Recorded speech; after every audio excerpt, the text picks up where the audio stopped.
How to restore a WhatsApp backup. When you want to install WhatsApp on a new phone, the process for restoring all of your messages and media via your backup is simple. Before you get started, though, make sure you've logged into the same Google account that you used for your WhatsApp backup.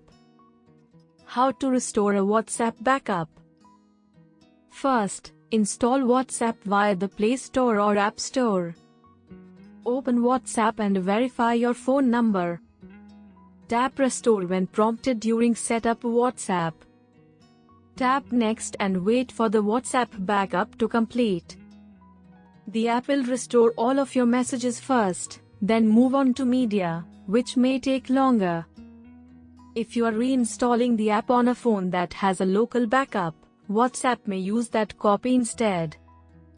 By default, your phone makes local backups every day, so they may have more recent data than your cloud-based WhatsApp backup files.